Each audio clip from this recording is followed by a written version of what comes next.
हरि बोल सच्चे दरबार की जय। सच्चियां जोतां वाली माता तेरी सुनाई जय। श्रीमद् भागवत महापुराण दशम स्कंद। भगवान श्री कृष्ण योजना बना के जरासंध के पास तीनों पंडित बन के जाते हैं और जरासंध से युद्ध का वरदान लेता है, दक्षिणा लेते हैं युद्ध की। तो इस बार भीमसेन से उनका युद्ध होता है जरासंध जी का। दोनों बड़े पराक्रमी थे, तो युद्ध में उनकी बराबरी हो रही थी, कोई हार नहीं रहा। तब भगवान ने तिनका चीर का इशारा किया और भीमसेन के द्वारा जरासंध का वध करा दिया और उसके पुत्र को राजगद्दी पर बैठाकर बहुत सा धन लेकर आए और इंद्रप्रस्थ में आकर रायस्व यज्ञ का शुभारंभ किया। यज्ञ के शुभ आरंभ में एक प्रश्न हो रहा था कि यज्ञ में सबसे पहले पूजा किसकी की जाए। शिशुपाल के सामने ही सहदेव ने कहा कृष्ण ही प्रथम पूजा के अधिकारी। शिशुपाल ने 101 गाली गिनकर श्री कृष्ण को दी, जिसकी माँ का पता नहीं, जिसके पिता का पता नहीं, उसकी पहले पूजा। भगवान ने दिव्य सुदर्शन चक्र से उसके सिर को धड़ से अलग कर दिया। शिशुपाल का उद्धार हो गया। ये प्रसंग पहले नारद जी ने युधिष्ठिर जी को सुना चुके थे और सप्तम स्कंद में यज्ञ का शुभ आरंभ हुआ। देखिए, यज्ञ कैसा भी हो, चाहे भगवान भागवत ज्ञान यज्ञ है, चाहे अन्य कोई यज्ञ है, यज्ञ में संयोग सभी को करना चाहिए। अलग अलग समितियां बन गई। भगवान ने कहा सब एक एक काम बांट लो यज्ञ में। यज्ञ में सबसे महत्वपूर्ण एक चीज होती है दान का भंडार। कृष्ण ने दान के भंडार का कार्य सौंपा दुर्योधन और कर्ण को। भगवान बोले दुर्योधन तुम्हारा शत्रु है और ये सोचेगा पांडवों का सब कुछ लुट जाए तो ठीक है, इसलिए ज्यादा से ज्यादा दान ये लोगों को देगा। और यज्ञ में जितना ज्यादा दान देते हैं उतनी ही बढ़ती होती है, उतना ही बढ़ता है। और कर्ण के हाथ में एक रेखा है, जितना देगा उतना बढ़ेगा। और यज्ञ में दूसरा भंडार होता है भोजन भंडार, और भोजन भंडार का मालिक बनाया श्री कृष्ण ने भीम को, क्योंकि जो ज्यादा खाता है वो ज्यादा खिला भी सकता है। और अब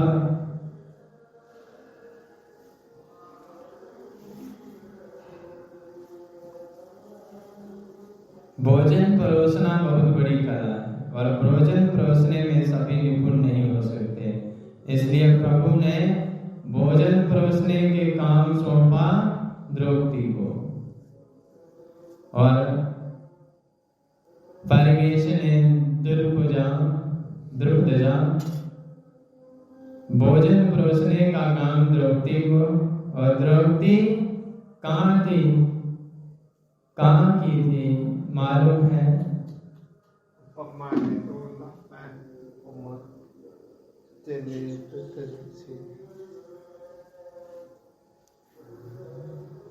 द्रौपदी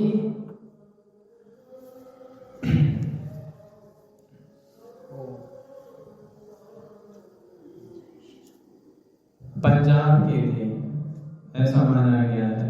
और हष्ट पुष्ट भी होते हुए तगड़े होते हैं पंजाब के लोग। और आप 5 महीना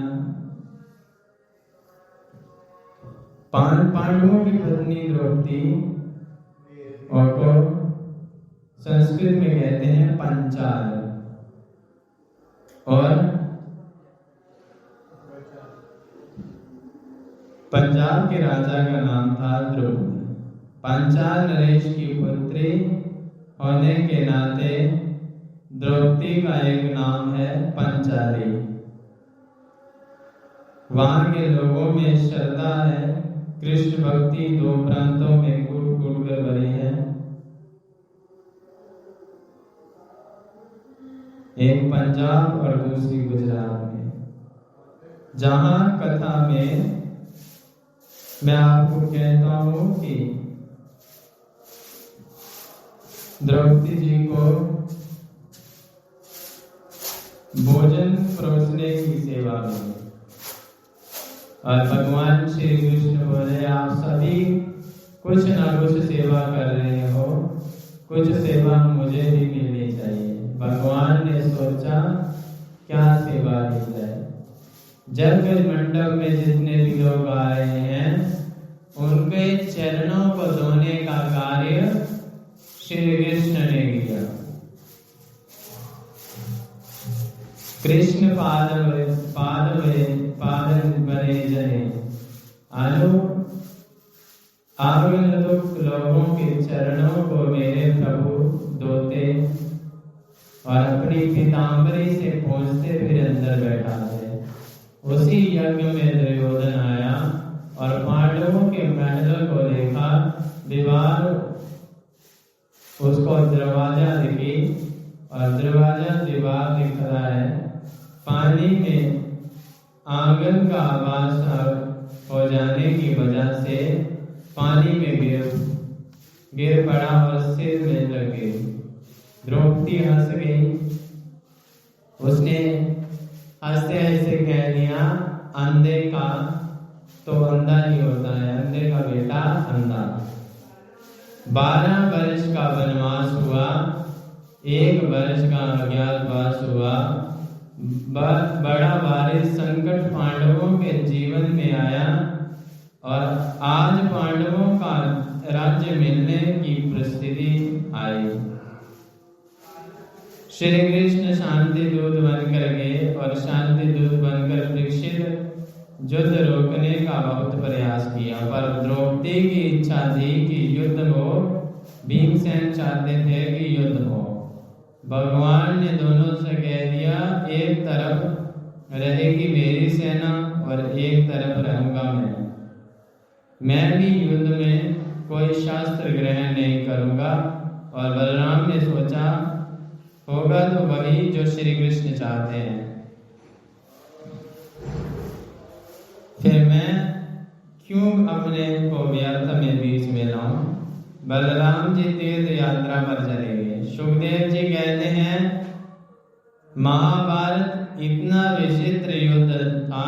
परीक्षित बिना किसी विशेष कारण के 2 परिवारों का युद्ध। कौरवों ने पांडवों से द्वेष की, घृणा किया और पांडव आधे राज्य के अधिकारी थे, उन्हें दिया नहीं। इसी को लेकर युद्ध हुआ। लेकिन कृष्ण के चरण रूपी नौका का सहारा लेने की वजह से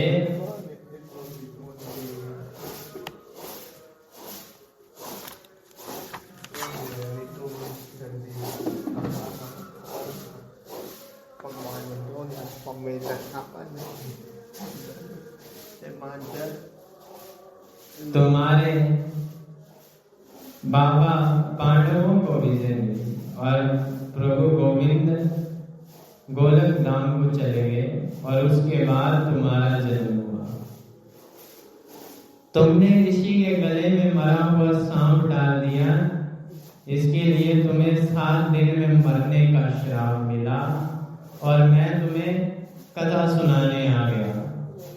पहले दिन की कथा को सुखदेव जी ने आज की कथा से जोड़ दिया और परीक्षित एक ही बात है कि प्रभु से मिलने की कामना मन में है ना, तो मन की डोर गोविंद से जोड़ो। बिना डोर जोड़े कृष्ण नहीं प्राप्त हो सकते, और मन की डोर गोविंद से जुड़ जाए वो साधन है कीर्तन के द्वारा मन को एकाग्र करना। मन की डोर के कृष्ण चरणों में बंधे, यही मुक्ति का साधन है। मथुरा में एक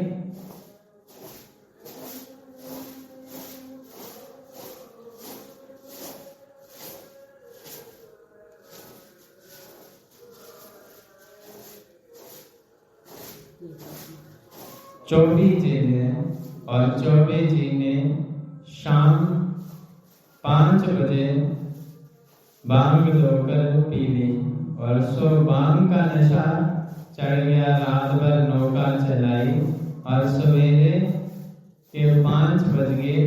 देखा तो लोगों की भीड़ लगना शुरू हो गई। विश्राम घाट पर लोगों की भीड़ है। चौबे जी ने लोगों से पूछा,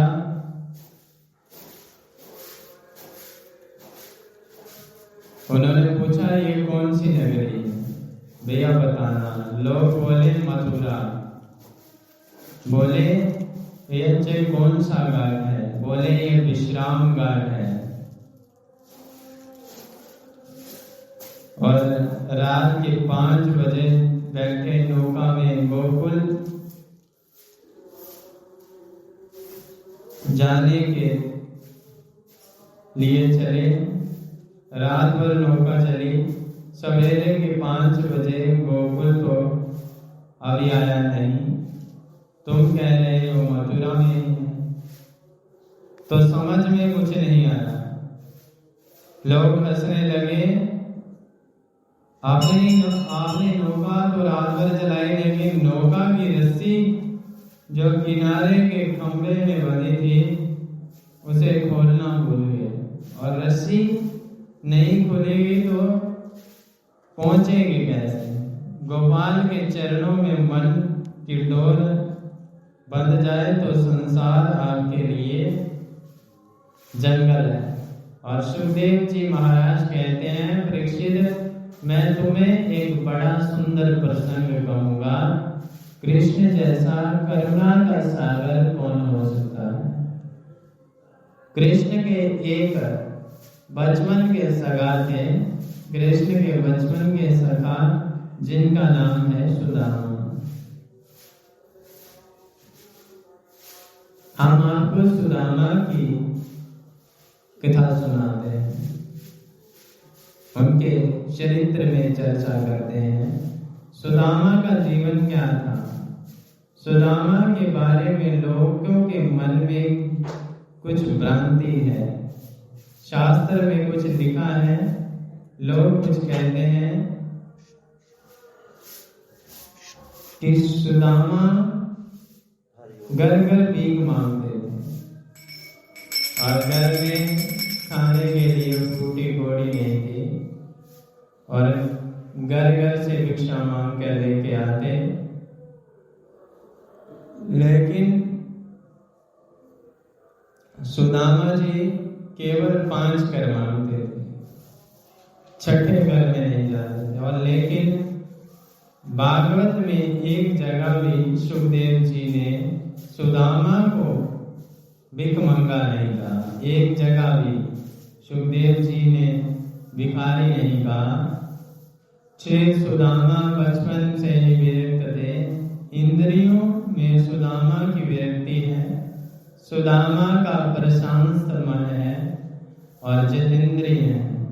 सुदामा जी परम जितेंद्रिय है। सुदामा जी के ने जीवन में एक बार भी भिक्षा मांगी हो ऐसा किसी शास्त्र में तो नहीं लिखा। भागवत में लिखा है कि ब्राह्मण यदि भिक्षा मांगते हैं तो उसकी ब्राह्मणता नष्ट हो जाती है। ब्राह्मण को कभी भीख नहीं मांगनी चाहिए। और दान लेने का तो ब्राह्मण को अधिकार है, लेकिन भीख मांगने का अधिकार नहीं है। तीसरी बात, यदि एक जगह भी भगवान भागवत में सुखदेव जी ने सुदामा को दरिद्र नहीं कहा, कभी कहीं भी दरिद्र का संबोधन नहीं हुआ।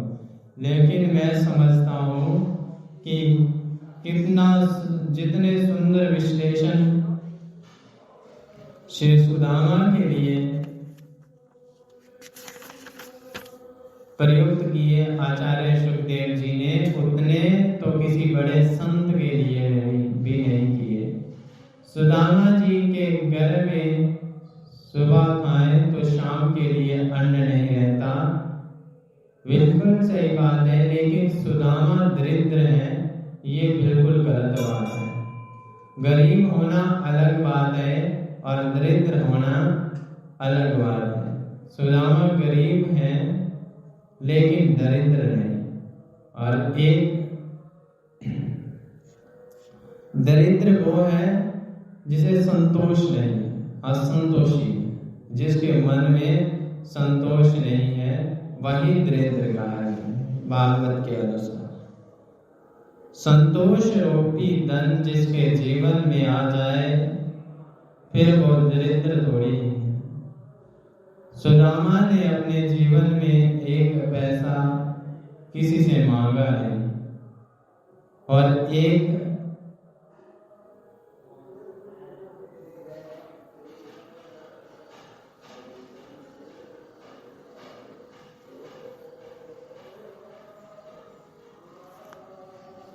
संत बोले,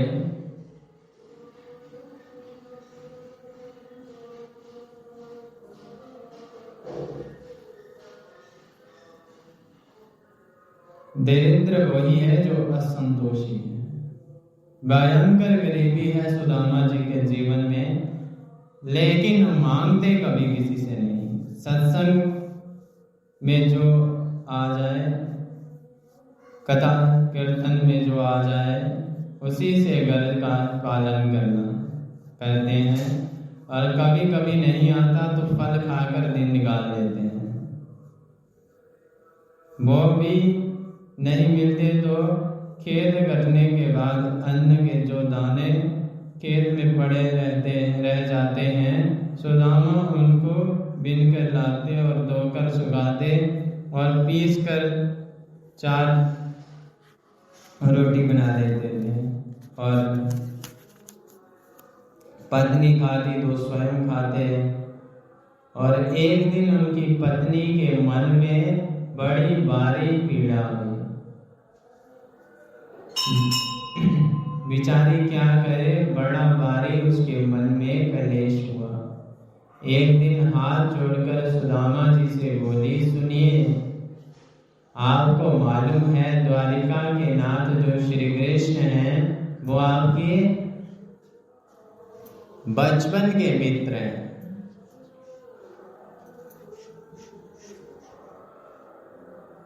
और सुदामा जी ने नेत्र में जल लाते हुए कहा, अपनी पत्नी से बोले, देवी तुमने कितनी पुरानी पहचान दिलाई।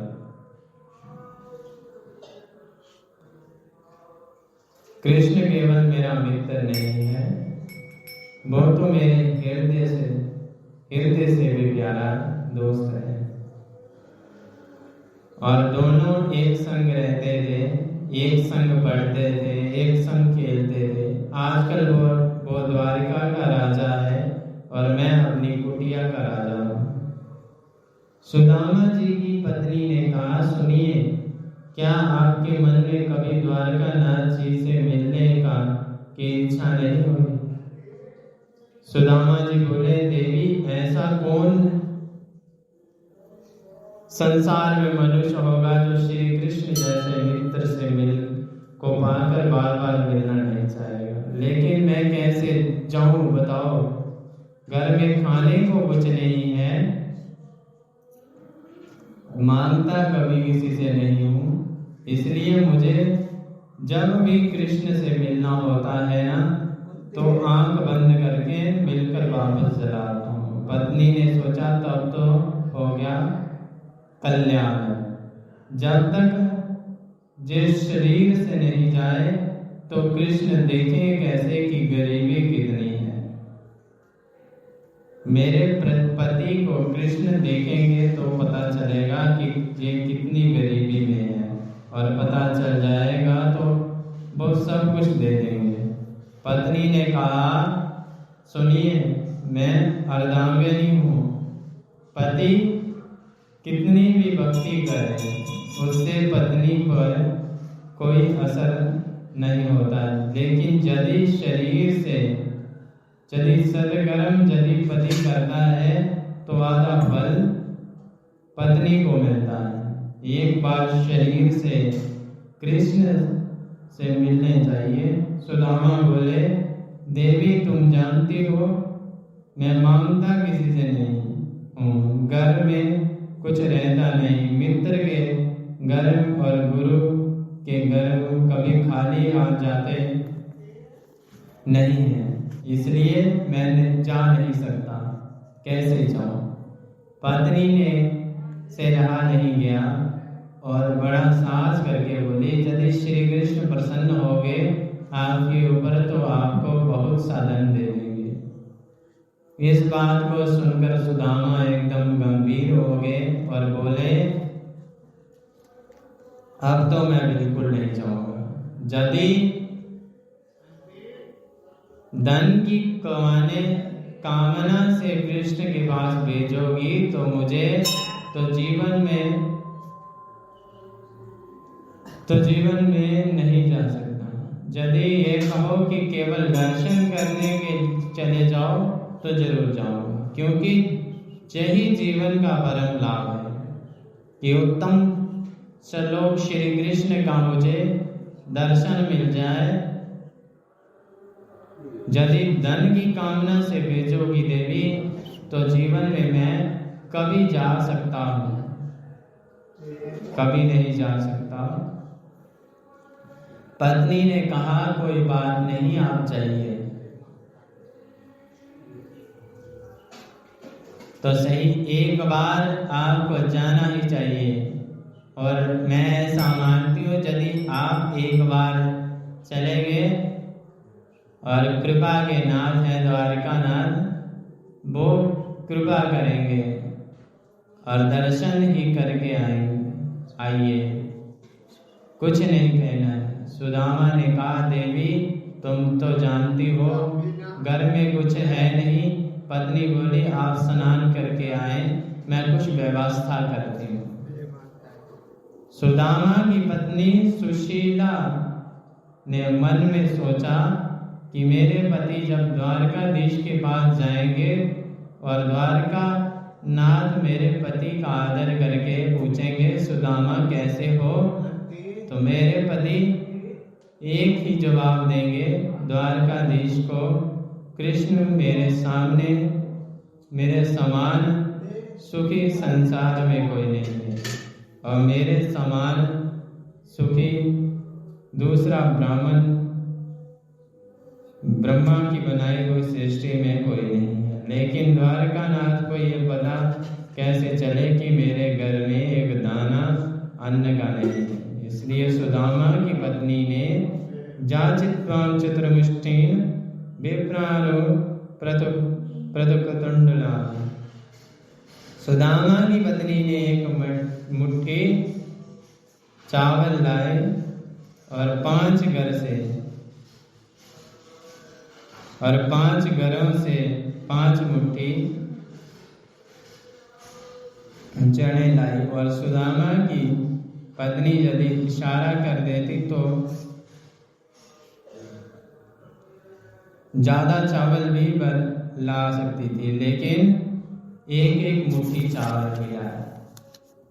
5 घरों से क्यों लाए? क्योंकि 5 मुट्ठी 5 घरों का चावल आप एक जगह रखो तो सब अलग अलग रहेंगे, क्योंकि कोई टूटा चावल होगा, कोई मोटा होगा और कोई पीला चावल होगा, कुछ दान के चावल हों।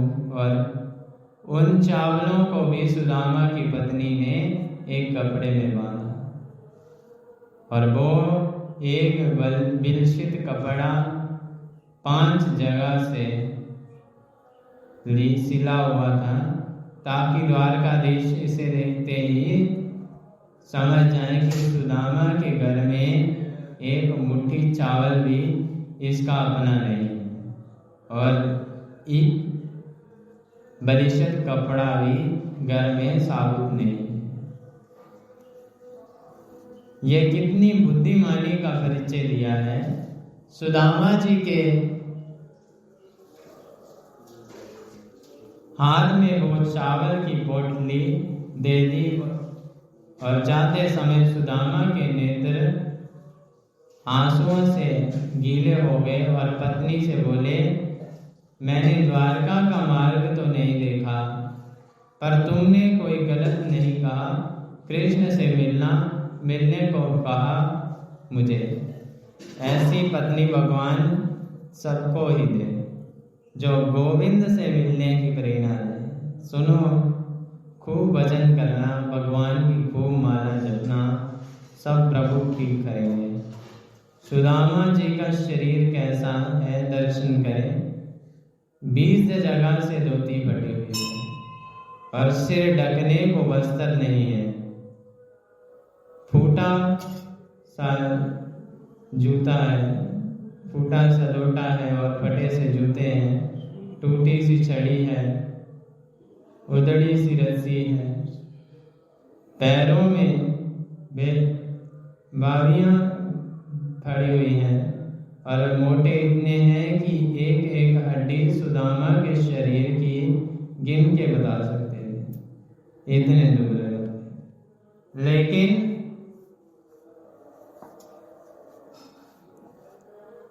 मस्तिष्क से ब्रह्म तेज छलक रहा था और सुदामा जा रहे थे, जाना था द्वारका, पहुंच गए काशी।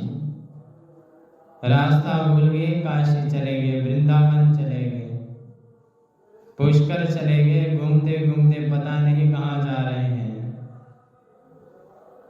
और कृष्ण मिलन की कामना है मन में, गोविंद के दर्शन की दिव्य अभिलाषा है।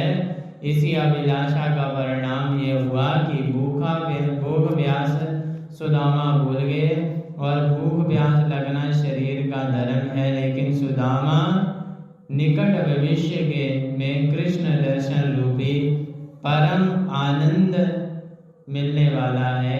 इस आनंद में की खुशी में सुदामा जी सब भूल गए। वह सोच रहे हैं कैसे जाऊं, मन में भावना है, लेकिन एक और मुश्किल हो गई है। विशाल नदी पड़ गई रास्ते में और 3 महीने से सुदामा जी पैदल चल रहे हैं। पैरों की हालत बुरी हो गई है, शरीर सूख गया है, पर नदी को पार कैसे करें, आखिर पार कैसे जाएं, बड़ी चिंता है सुदामा के मन में। किनारे बैठ गए, अब नदी पार नहीं हो सकती। एक केवट आ गया, अरे भाई कोई जाने वाला है क्या? सुदामा बोले, हाँ हाँ भैया, हम जाएंगे तो सही, तुम पार लगा दोगे क्या? बोला आइए। जैसे ही सुदामा नौका में बैठने लगे तो केवट ने पूछा, कुछ है भी कि ऐसे ही बैठ रहे हो महाराज? सुदामा बोले, भैया पैसे हमारे पास नहीं है, ऐसे तुम पार लगाओगे? नाव तो पधारो, हमें तो जानो कहिए, नहीं तो मना कर दीजिए अगर आप नहीं लेके जाएंगे। और कहते हैं, अच्छा आइए, आप जैसे को बिना पैसे ही पार लगाता हूँ। मैं केवट की नौका में बैठ गया और मैं आपसे स्पष्ट कह दूं, ये केवट कोई और नहीं है, प्रभु श्री कृष्ण है। पार लगा रहा है। जे बोला सब ब्राह्मण पतली सी छड़ी लिए शांत बैठा है, केवट बार बार सुदामा को देख रहा है, हंस रहा है। सुदामा ने भोलेपन से पूछ लिया, क्यों भैया केवट जी, हमें बार बार क्यों देख रहे हो? केवट ने कहा, पंडित जी बुरा नहीं मानना, कहाँ जा रहे हैं आप? सुदामा जी बोले, वह द्वारिका के नाथ श्री कृष्णचंद्र जी महाराज है ना, वह हमारे बचपन के मित्र हैं, सो उन्हीं के दर्शन करने जा रहे हैं। हमारे मित्र हैं। केवट बोला, आपके मित्र द्वारिकानाथ रहने दो महाराज, आपके मित्र द्वारिकाधीश हो ही नहीं सकते। सुदामा बोले, तो क्या जाने, तूने जीवन भर नौका ही चलाई है भैया, मेरे कन्हैया वस्तु नहीं देखते, वह आभूषण नहीं देखते, वो केवल यही देखते हैं कि हमारा मन कैसा है, हमारे मन में क्या है। इसी बात को सुनते ही केवट के नेत्र आंसुओं से भर गए और दुनिया बदल गई, पर सुदामा नहीं बदला। बिल्कुल वही परिस्थिति केवट ने पार कर लिया। सुदामा ने स्नेह से पूछा, भैया केवट जी, जहाँ से द्वारका जी दूर कितनी है?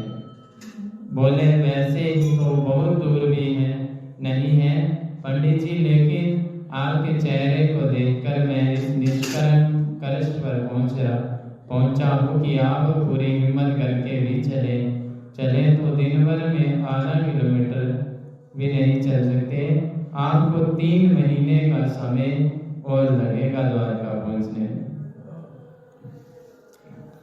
सुदामा ने कहा, बार द्वारकाधीश, चलते चलते पांव टूट गए, अभी इतनी दूर है।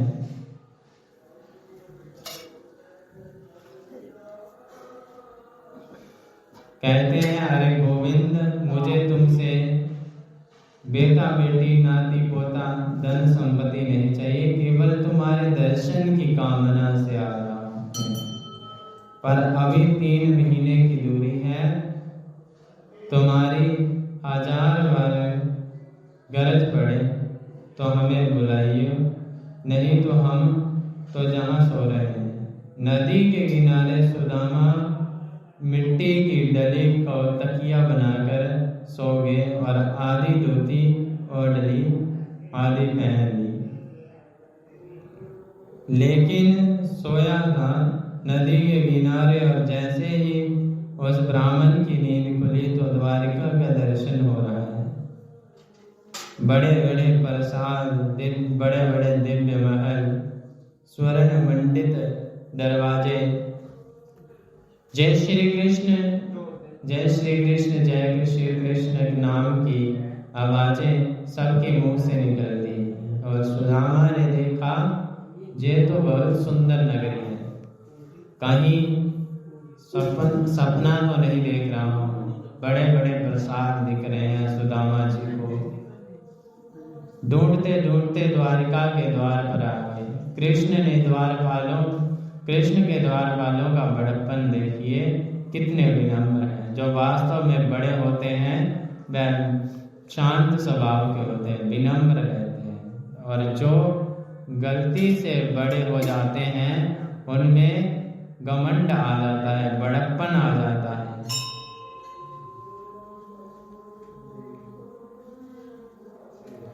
कृष्ण के द्वारपाल जय और विजय खड़े हैं। सुदामा ने कहा, भैया जय श्री कृष्ण। द्वारपाल बोले, जय श्री कृष्ण। सुदामा ने पूछा, ये कौन सी नगरी है? तो द्वारपाल बोले, जी ये हमारे कृष्णचंद्र महाराज की द्वारका नगरी, द्वारकापुरी है। आओ, तब तो ये वही द्वारका है मेरे मित्र कृष्ण की। भगवान के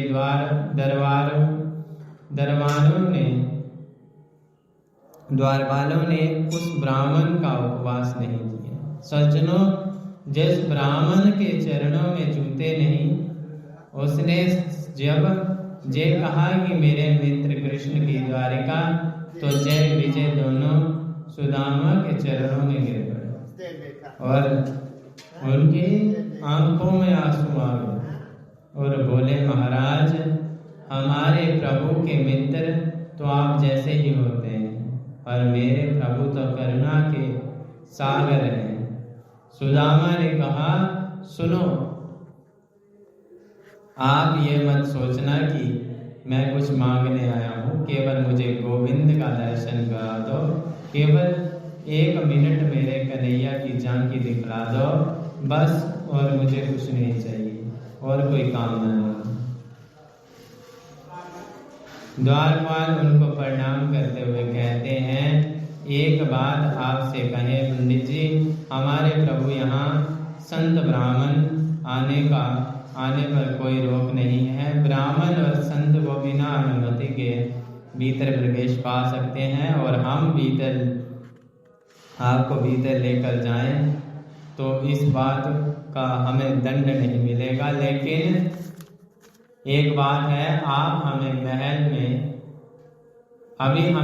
में सूचना मिली है कि उसके आधार पर हम इतना कहते हैं कि हमारे प्रभु श्री कृष्ण दोपहर का भोग पाकर संबंध अपने शयन कक्ष में प्रस्थान करने वाले हैं।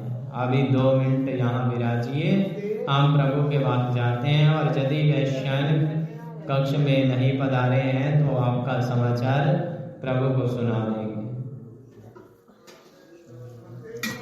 प्रभु की जो आज्ञा होगी आकर आपको कह देंगे। सुदामा जी बोले, तुम जाकर केवल इतना ही कहना कि तुम्हारे बचपन का मित्र सुदामा है।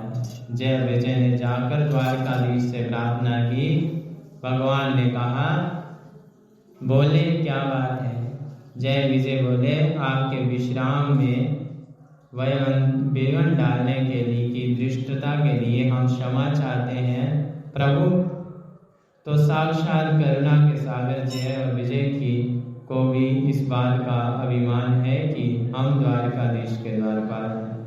भगवान ने बोला, हाँ हाँ बोलो, क्या बात है? एक निहायत गरीब ब्राह्मण द्वार पर खड़ा है, नितांत विपन्न ब्राह्मण द्वार पर खड़ा है। उसके पैरों में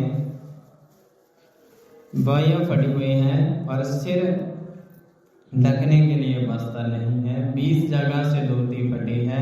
इतना दुबला शरीर है कि एक हड्डी दिखती है।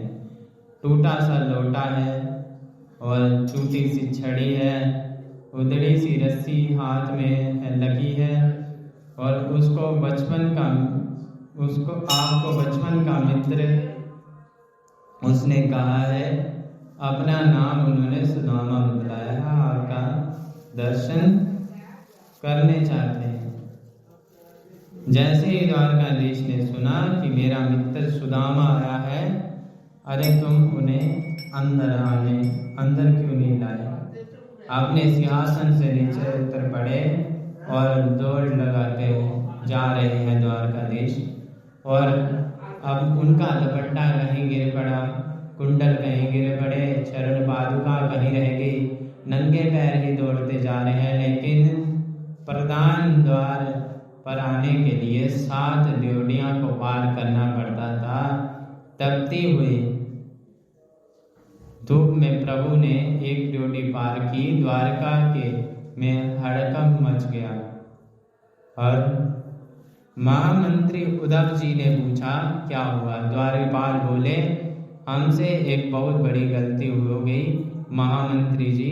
कोई ब्राह्मण द्वार पर आया और हमने बिना विचारे प्रभु को सूचना दे दी। भगवान ने जैसे ही उनका नाम सुना तो नंगे पांव दौड़ पड़े। प्रभु ने बड़े पुत्र प्रद्युम्न से पूछा, क्या हुआ? बोले, पता नहीं, कोई ब्राह्मण मिलने आ गया। हमने जाकर प्रभु को कहा और प्रभु ने दौड़ लगा दी। अब प्रभु के पीछे उद्धव जी और प्रद्युम्न सब दौड़ रहे हैं। सबको चिंता है हो गई कि आखिर बात क्या हुई। द्वारकाधीश से मिलने यदि ब्राह्मण भी आए तो उनको 2 दिन प्रतीक्षा करनी पड़ती है। दौड़े दौड़े द्वारकाधीश प्रधान द्वार पर आए और वहां बैठे सुदामा को उठाकर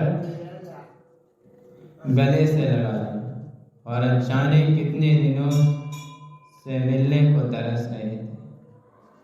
महात्मा सुदामा जी को देखकर गोविंद करुणार्ध हो गए और श्री सुखदेव जी कहते हैं, परीक्षित, कृष्ण के रुदन को देखकर सुदामा भी जोर से रोए, लेकिन अपने आंसुओं को अंदर पी गए। सुदामा ने सोचा, मैं कदाचित रोया तो कोई ये न समझ ले कि कुछ मांगने आया होगा, गरीब ब्राह्मण है। सुदामा को लेकर धीरे धीरे प्रभु आए और प्रभु की करुणा को देखकर उद्धव जी गदगद हो गए। भगवान के प्रेम को देखकर उनके पुत्र आदि सब गदगद हो गए। बोल सच्चे दरबार की, सच्चियां जोतां वाली माता तेरी सदा ही जय। आज श्री फागुन मास के शुक्ल पक्ष की